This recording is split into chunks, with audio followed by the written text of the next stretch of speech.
Truly fascinating stuff. And if you're thoroughly confused as to, at this point in time, as to why Ralph Nader was saying things that sound like Grover Norquist, just wait, because you'll be completely lost when Grover Norquist comes up here next and starts talking about things that are going to make him sound like Ralph Nader.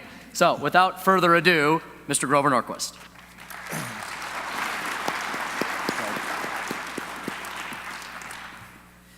Whenever somebody says, without further ado, I always want to say, well, that was very good ado that you did. But it's very interesting that we're having a number of bipartisan right-left alliances and coalitions just at the time that all the establishment media's decided that there is this gridlock, partisan gridlock in Washington, D.C., and they're both sort of right. In Washington, D.C., on the mega issues, big issues. Are we going to raise taxes or cut taxes, spend more, spend less, more regulations, less regulations? We have gridlock. We have a party that wants to go in one direction, a party that wants to go the other direction. And for the next 2 years, on much of what Washington does, and in some states, you have gridlock. You have two sumo wrestlers that are absolutely the same size, and they're just going to sort of bounce into each other for 2 years, and nobody knocks anybody outside the red circle. And it's just going to keep going like that. And the reason for that, and then everyone says, our establishment press friends say, I wish we had that old bipartisan compromise. And I want to make it very clear, the right-left alliance we're talking about is not bipartisan compromise. Bipartisan compromise is what politicians, people talk about. It basically tells you how old they are. They remember back in the 50s and so on, when the two political parties didn't mean anything in terms of their worldview or their ideology or their principles. It was all about region. If you were born north of the Mason-Dixon line, you were Republican. If you were born south of the Mason-Dixon line, you were Democrat.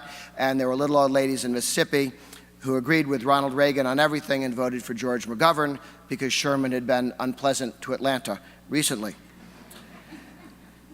The other part about the bipartisan compromise of yesteryear, and I want to differentiate it from the right-left alliance that Ralph and I engage on a number of issues, is that it's very easy for Nixon and Ted Kennedy to compromise. Nixon, every year, would come down and want a bigger budget. Ted Kennedy would want a much bigger budget. And they could do this compromise between bigger and much bigger, which was bigger. And they would do this again and again and again. Compromise. Next year we come back, we compromise again, always in the same direction. After a while, you get further and further out, and the government gets bigger and bigger. You can imagine those of us who would like to see a more limited government are not terribly interested in bipartisan compromise between Nixon and Kennedy. But during the Reagan lifetime, the two parties sorted themselves out, so they actually do have a series of principles, which if you want to find agreement between right and left, you'd better understand what are the principles that motivate them, and how do you find a Venn diagram that allows those principles to overlap and get progress. Now, I want to make it clear, I'm in favor of compromise in the sense that compromise means getting towards liberty slower than I'd like to. I realize there are other people in the room, and we have to take that into account, and we can't move towards liberty as quickly as I want. If we're trying to get from Washington, D.C. to California, getting to West Virginia is not treason, it's on the way. But if your feet are wet and everybody around you is speaking French, you have not been compromising, you've been losing. You've been going in the wrong direction. And so we can't ask people of principle to use the word compromise as a alternative for losing and giving up your principles. So that is the old understanding of compromise, which is two people get together and both do something they wish they hadn't. That's not what we're focused on here.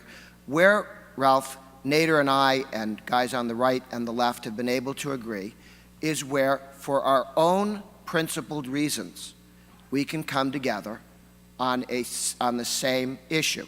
Ralph went through a number of those topics. Right on crime, the idea that conservatives are starting to look at the criminal justice system and say, do we need this many people in prison for this long? How much does it cost? How much does it cost in terms of lives, families disrupted, the families of victims, the families of criminals themselves who end up being deprived of parents for a great period of time? How do we reduce the cost of fighting crime and punishing crime while maintaining the constant drive towards reducing the crime rate in the United States? And there have been some very serious successes at the state level. Started in Texas, which is kind of interesting. If you want to move an idea which on crime, and a lot of politicians, Republicans and Democrat, right and left, live in fear of being called soft on crime, and they want to make sure that it's safe, and by safe it means somebody can win the next election. That's a safe issue. Knowing that it came from Texas is a big help. When I testified in Florida in the legislature and I said they did this in Texas a number of years ago, all of a sudden they perked up. Texas, and a number of years ago means there's been an intervening election. So now all of a sudden they were very interested in it. If it was a good idea that came from Vermont, I'm not sure it would translate and be picked up in the same way. Ralph also mentioned civil liberties. We run a center-right meeting in Washington, D.C. About 150 people get together. Ralph has been by. He sat next to Phyllis Schlafly, and they hated free trade together. It was great. We get together, 150 center-right conservatives of all sorts. And during the Clinton years, the ACLU came and asked if they could come talk to us about something Clinton was doing. And at first there were these giggles of, oh, the ACLU's here. And then the second time the ACLU came by and talked about another power grab. These are baby Patriot Acts that Clinton was trying to push. The second time. Then the third time they said, okay, what's he up to now? And there was an understanding that the ACLU has certain civil libertarian issues, as does the right. We both are worried that the government can get too big, that would decide to eat one or other or both of us. And so there is this understanding that perhaps a more limited government makes life safer for everybody. Defense reform is another issue. Again, not everybody agrees for all the same reasons. A number of conservatives think we need more muscle in the military, which means less fat. And perhaps that we could spend less money, but save it not by cutting the number of soldiers, but by the number of people who don't wear a uniform, the Pentagon civil service, civilian employees there. There's actual legislation, Calvert, Republican from California, has put together to, over the next several years, drop that by 15%, phasing it in, to bring us back to the ratios we used to have of more soldiers and fewer bureaucrats per soldier in the United States. It's gotten out of whack over the last decade or so. That's an idea. Liberals say, let's reduce that waste in the Pentagon, and then they may have ideas about how to spend it. I have very interesting conversations with our friends from the NAACP and other groups when we are on the same podium talking about spending less money incarcerating people and spending less money trying to come up with more effective ways to manage parole and probation. And they have dollar signs in their eyes about all this money they're going to save because they want to give it to the teachers' unions. And I think perhaps we should leave it with the taxpayers. But we can agree you don't have to waste it. Then you can have a discussion about what one does with savings there. The other issue that I really think has been very helpful and has been very big in Missouri is transparency.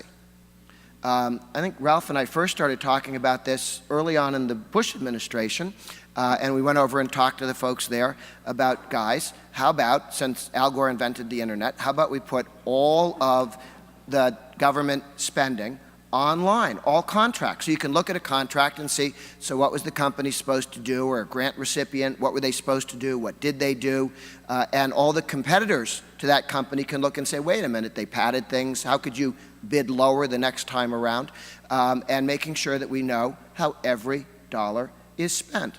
Now, again, we may have slightly different views. Ralph thinks if everybody understood exactly how the federal government was spending their money, they'd go, Martha, that's great, let's send more of our money in. I tend to think that taxpayers might look at all how they're spending the money and say, this is ridiculous, let's cut taxes and spend less in that zone. But we can both agree that citizens have the right to know every dollar being spent. The idea that every piece of legislation, before it's enacted or voted on, should be online for at least 3 days, some say 7 days. The American people, if you poll them, talk about more than 2 weeks. so that everybody can read it, and then Congress can decide to have a vote. But in the old days, lobbyists would get in, and maybe they'd get a FedExed package about what a bill looked like. Maybe they'd get it before it passed. But the American people had no ability to check something quickly or to have people that they trust look and read a bill and parse it and decide what was in it. I don't think a lot of the bills that have passed in the last 2 decades would have passed, not the 3,000-page ones, if people had been able to look at them and say, wait a minute, what about this? What about this? Instead of finding out about it later and asking the courts to interpret, what do you think they meant? Maybe we should ask them to write the bills in the first place in a useful way. Term limits is another issue, and again, right and left for different reasons, like the idea of term limits, limiting the number of years that somebody can serve in state legislature, governorship, presidency, 2 terms, House and Senate in Washington, D.C. Certainly it does a whole bunch of good things. It brings in new people. It reduces the corruption, because corruption takes time for people to get to know each other and be friends and know you can trust the other guy. He won't mention what you're doing because you won't mention what he's doing. And if you're all going to be there for 20 years, you're going to have to get along. But if you're only there for 6 or 8 years, you go, hey, look at what he's doing. And so it really tamps down the opportunities for corruption. I don't know about, I can't speak for Ralph, but the least successful press conference I was ever involved in my entire life was with Ralph Nader a couple weeks before we passed 12 or 15 term limit measures across the country. It was a press conference. We're about to win term limits in more than a dozen states. We won them with an average vote of 70% across the country. Not a single press person in Washington, D.C. turned up to hear about what was going on in the country that would pass with 70% support. They didn't know, they didn't care, it wasn't on their list of things to focus on. But it's, again, this has to be a left-right alliance. The mushy middle is where you get bipartisan compromise, meaning everybody's unhappy with the deal and everybody sacrifices principle if any of those guys in the mushy middle had principles. On the right and the left, you have people who say, look, here's the principle, here's what we're talking about, here's what we're trying to accomplish, and here's why on this bill, people on the right and the left, from auditing the Pentagon to auditing the Fed, to criminal justice reform, to transparency, to term limits, to an end to earmarks, to an end to corruption, to cronyism, to the government handing money out to different people, institutions, companies.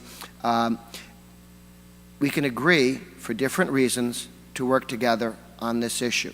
The reason why the mushy middle can't do the big issues is that they created the present mess. They gave us the status quo. All of the stuff that Ralph and I object to here, starting with corporate bailouts and special deals and cronyism, was created by the mushy middle, Republican and Democrat. It's a bipartisan mess. It's folks on both sides, right and left, who on principle oppose the government stealing people's money and handing it to their friends. Okay? It's not a question of, oh, does this work? But is it right?